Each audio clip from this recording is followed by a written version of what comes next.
1960, this is where we branch off from, right here. 1960, you had Eber Ben Yemyan, also known as Abba Bivens. He was initially taught he was an Israelite by an ex-slave some many years earlier in the South. Bivens believed in the Black Christ, and on his way to New York, he had visited many Indian reservations and came to the scriptural conclusion that the so-called Indians were Israelites as well. He then came to New York and joined the Commandment Keepers. That's the group we saw up above with under Matthew, but rejected Matthew's teachings of Old Testament only. So they got into an argument and Bivens broke off from him. Bivens founded the Israeli school. He was the first to teach both the blacks and Indians of the Americas are Israelites. So he was the first one that started to teach about the two kingdoms. 1963, you got Ben Carter, also known as Ben Ami. He led 300 Israelites from Chicago to Liberia and then to Dimona, Israel. He established the African Hebrew Israelites. He attempted to deliver his group from the curses of Deuteronomy 28 under the oppressive hand of America, but soon discovered that oppression followed him to Dimona, Israel. Due to lack of citizenship, they lacked the medical and dental capabilities to properly take care of one another. So he agreed to support the Jewish Israeli military, allowing their young men to fight against the Palestinians in exchange for much needed supplies for their camp. He had to sell a soul just to get a few dental benefits and medical benefits to help his people. He got to send a young men in their war. 1965, William A. Lewis taught a congregation in Grand Junction, Michigan. 1970, Hulan Mitchell Jr. This is the one they have on the biography channel, where many of your mothers and fathers will Google Israelites. This guy pops up first. This dude was a murderer. It says 1970, Hulan Mitchell Jr., a.k.a. Yahweh ben Yahweh, established the nation of Yahweh, proclaimed himself God, the Son of God. Sound familiar that somebody's doing today?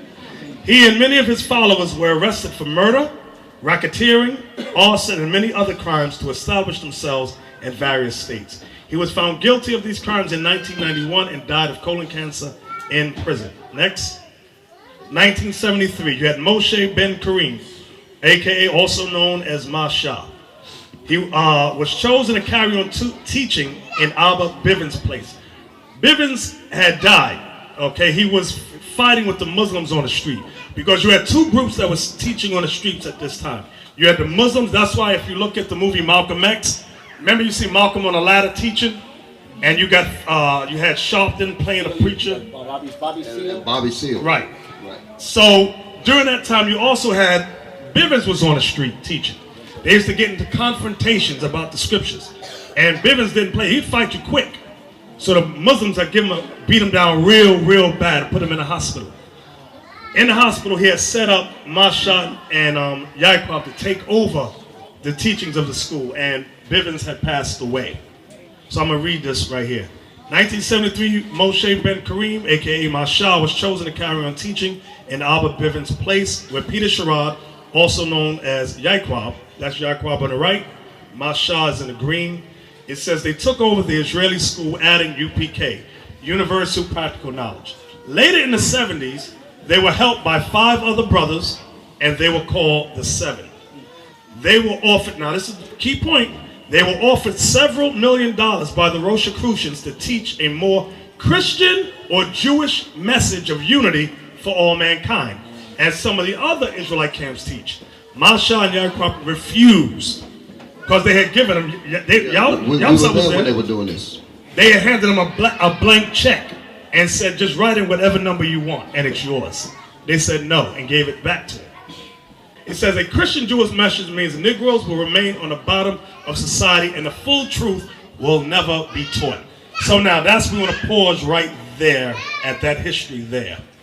And I want to go to the photos. Go to the photos now. Okay, this is on 125th Street. This is the address, 1 West 125th Street. The top floor is where Masha, Yaakov had the school at. Okay, this is they had it from the 70s, from this time. Right, that was the room 211. That's when we had came in, okay? It was room 211 on the 2nd floor. That right there leads up to those doors, the 211. Right. That's the store. Those are the infamous stairs that we talk about. Right. We used to tell you stories. If you got on that, if you went in there and tried to rebel against the elders, there was 7 of them. Run your mouth, they would throw you down these stairs. You was going down head first. Right. And they were serious. Dead serious. It got to a point where they didn't have to jump over the table. They said, brothers, throw that nigga out right there. You have 5 big black brothers. Pick your behind up and throw you down those stairs. You hear,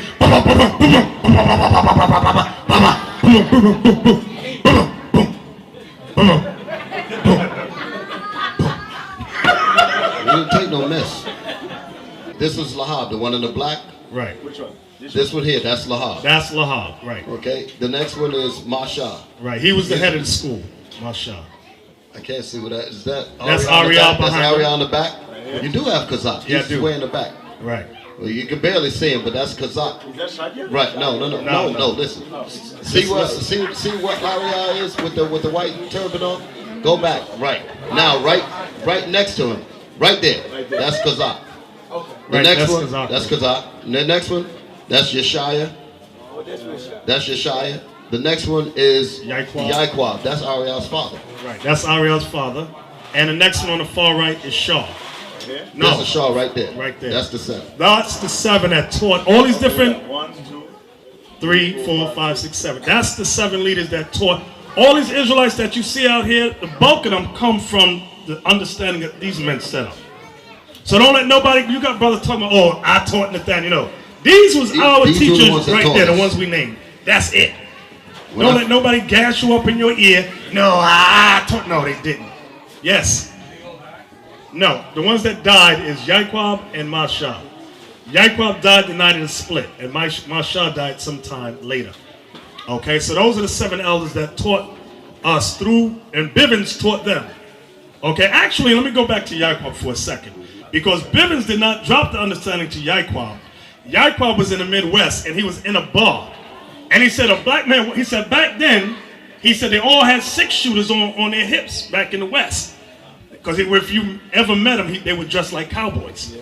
He said a dude walked in, and he said he was at the bar, and the brother said, he said the brother's afro went right into his beard, and he said it was perfect. He said not one strand of hair was out of place. And he said the brother said, hey, you see all these black people in this bar right here? And Yaakov goes, yeah. He says, all of them in here is Israelites. He said, Israelites? He says, Israelites. And Yaakov said he started looking around. He said the brother walked up and walked out the bar. Yaakov said he ran behind him to ask him more questions, and he said he never saw the guy again. He didn't know if he went to the left or right. He was looking, he didn't see him. So he said he thinks that it was an angel. That was his thought to us. He said, I can't prove it, but that was my thought. So then when he came up this way, that's when he met Bivens. And Bivens expounded more of the understanding to him.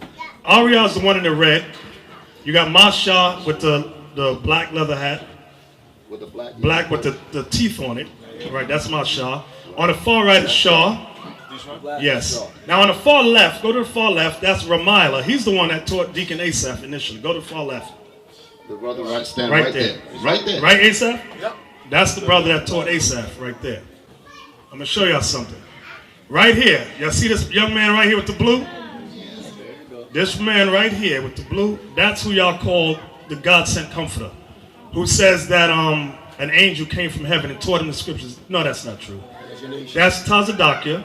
He was in a school with us. He came in when he was about 15 years old, learning the scriptures with the rest of us. We were already in our 20s. Yep. He came in like he was about, no, he's younger than them. He's about 10 years younger than us now I think about it. Because the article said that he's 37 today, which means he's about, there was a good 10-year difference.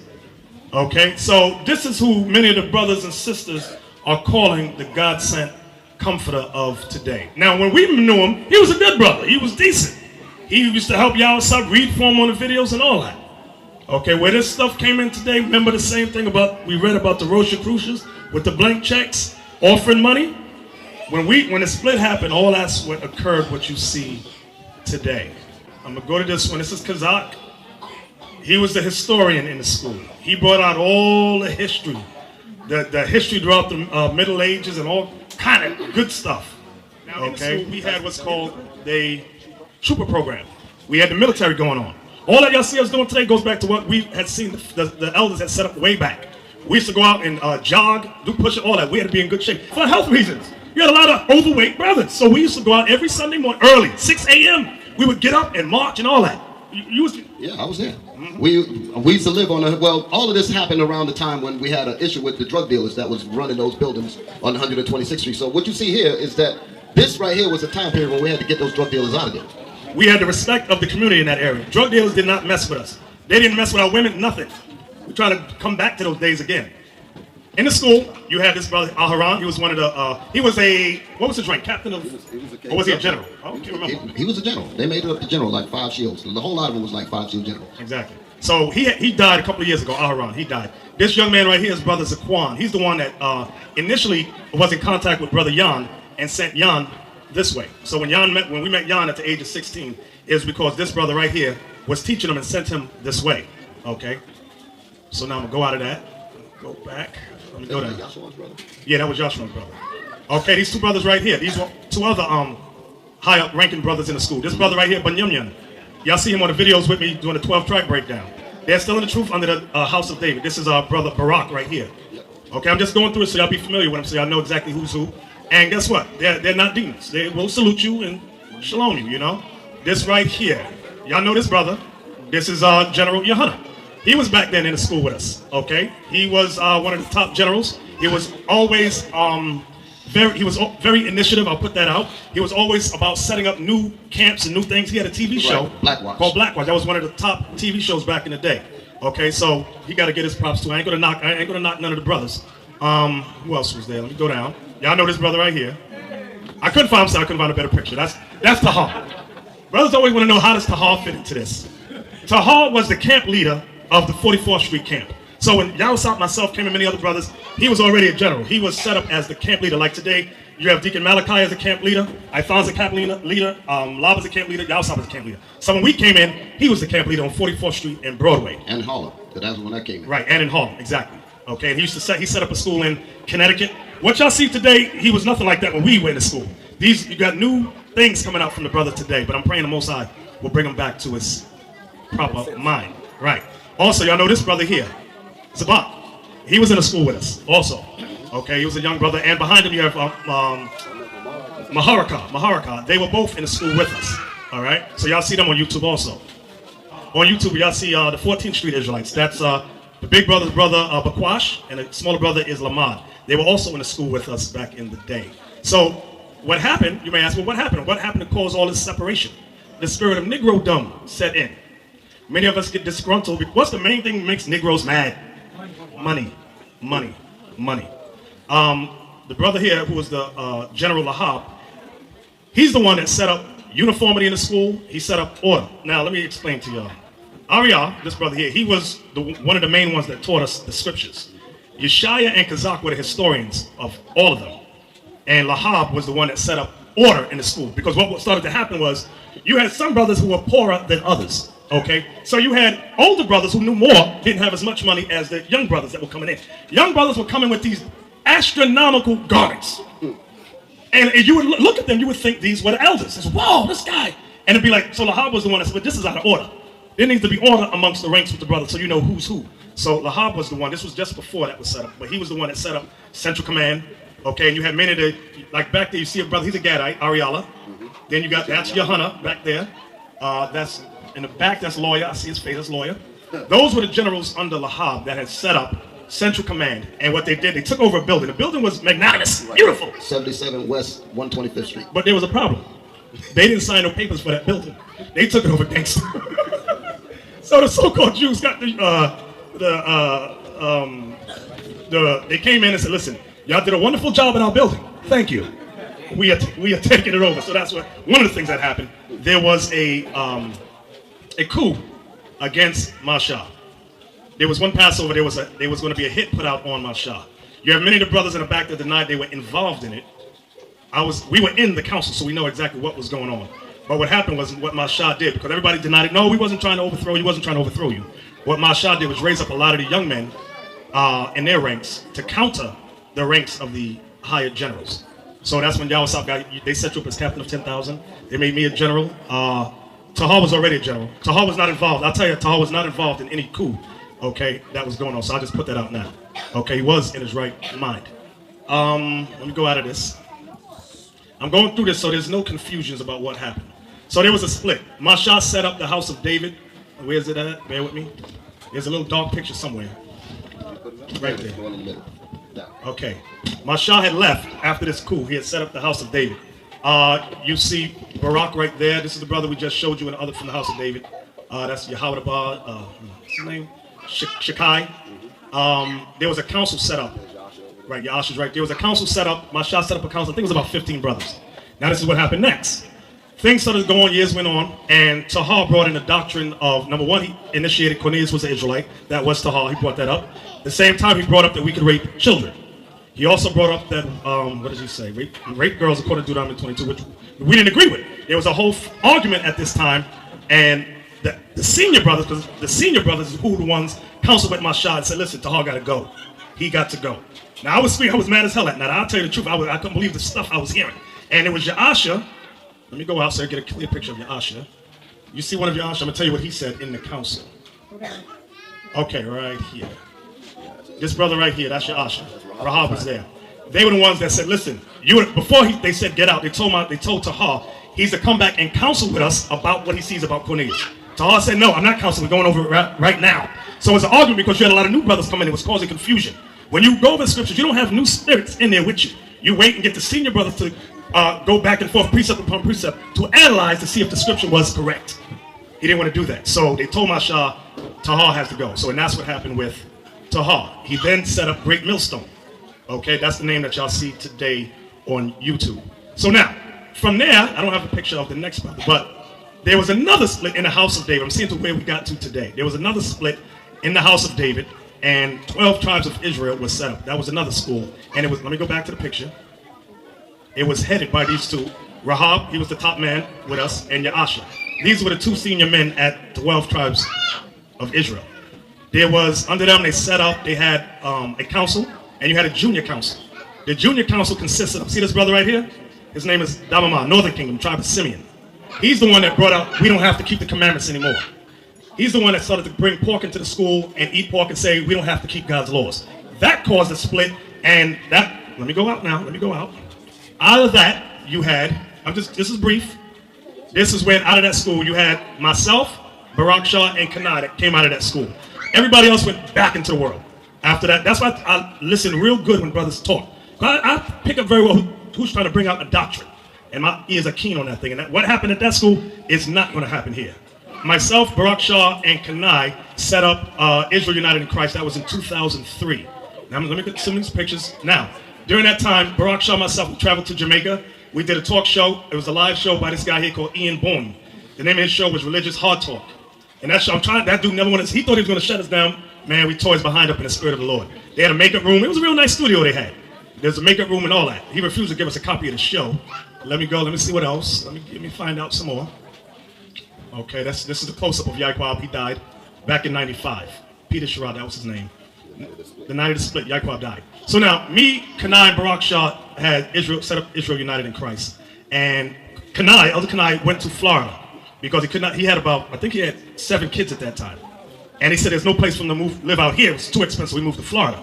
All right, so now from there, we started the whole class in my house. Okay, and this is when Yawasop came back in the picture again. There's Ithon right there, if y'all can see him. I had a lot of brothers in and out of my house teaching. So when Yawasop came with Deacon Asaph and Ithon, they thought they were going to shut me down. Because they came with, listen, Cornelius is an Edomite, a heathen. He's not Israel, Romans 11. So I let them talk. I said, all right, by this time, the Most High opened my mind that I understood. By this time, Cornelius was an Israelite, as well did Kanai and Barak Shah. So we tangled in the scriptures. The Spirit of God won them over, and they're here with us. All praise to the Most High. Let me get another picture. There's Ithon again. Asaph is on the end. Asaph always sat on the right side of the table over there. That was my little apartment in Coney Island, Brooklyn. There's Asaph. You can see his nose, his forehead. There's me. Ithon, I see you. There's Josiah's in this picture. See him back there? That's Officer Josiah. I think probably Shamar. There's Barak Shah. Brother Paul was one of the first brothers that came in with Deacon Malachi. Right here is Malachi. There's Asaph. You can see his head right there. There's Yashuan was the first one to start making us garments. Brother Rashuan, I'm sorry, right? Rashomon. Okay. Okay. Yeah. After a while, I started to take them out on the street with me. There's Deacon Malachi. Look how young they are. Yeah, me, Barack, and Yawasop was there. I said, we ain't gonna be nervous. Everything gonna be okay. Okay. Don't laugh at my manly stance here. I was tired. We didn't have garments at this time. We didn't have no garments. Okay. Okay. So at this time, Laba came from Connecticut with Deacon Shakya. Deacon Laba and Deacon Shaka came over with a group from Connecticut when Rashomon was there with us. And they wanted to get themselves together, and we started to share with them the commandments of the Most High. When them laws started to come out, the only ones that remained was Laba and Shaka. The rest of them went right back into foolishness. Okay, let me see if I'm missing out on anybody. Bear with me a second, look at these pictures. All this what I'm going through is very brief, very brief. Okay, now, after that, at 1088, we set up the school 1088. Barak Shah, let me get a close-up of Barak Shah so y'all know. I'm gonna just tell it to you straight. I ain't gonna hurt nobody's feelings. Okay, here's Barak Shah right here. Explain it. We had an elders meeting, and the elder was addressing certain issues in the school at the time concerning elders' children and their unbelieving spirits. And he started with his son, he started with Gaba, because Gaba was wearing tight pants. He ain't like that. So he blasted him. Then he got on Barak Shah's daughter, Shayla, because she kept leaving her head covers and her Bibles in the school every weekend. So he said, you got an unbelieving spirit. At that point, he triggered off the alarm of the demons, which is his wife. And then after that, she caught spirits. And then that's when all the controversy began, pretty much. Right. There was a women's class where her and my wife were teaching. That went on for one day, because after that it was stopped. Barak Shah and his wife were angry about that, she wanted to teach the sisters. And we're saying, no, the scriptures say the man is to teach the sisters. So after all of that, she sent out a text message, which we still have on file and stock, in case anybody doubts us, condemning my house, how evil we were, blah, blah, blah. So Barak Shah sent in a resignation letter. His wife refused to repent. She never said, I'm sorry, I apologize. That's for all the other lies say she did. That's a lie. She never repented. All right, it was the book of Dan. She had brought out to my wife to teach her the book of Dan. We got on her about that. There were a lot of little things regarding women that Barak Shah could not see that caused the split. So he left us, and he set up Future World of Israel, and he set up his wife to have a teaching thing called Future Women of Israel. That's his wife in the photo right there. And you see the golden chairs around the picture. Okay. Now, this is all on his website. This is not something we're making up. This is not a campaign. Right, this is a throne room. The title is Ask Ariel. Right, Ask Ariel. Right, see in yellow up above it, it says Ask Ariel. This part is called Future Women of Israel. Anything you want to know, you go and ask her. Right. So this is some of the things that we did not agree with. Where in the scriptures did we set our women up in honor positions like that? With a Tony Montana shrine. You know, so this is an example of what happened. Listen up, brothers. All right, so this is so that there's no confusion about what happened. That is how we all learn the scriptures, so there should be no more confusion. Don't tell me you met a guy named Bob in Arizona. He said he was your teacher. That's a lie. We showed you who our teachers were. We showed you from Bivens, from the time of the men that came in this truth before us. Everybody we showed on here, yes, we love all the brothers, all the sisters. I want to make that straight. There's no spirit of malice or hatred. And our prayer is that under Christ we all come together, okay? All of us. That is the prayer, which is going to happen if we endure until the end.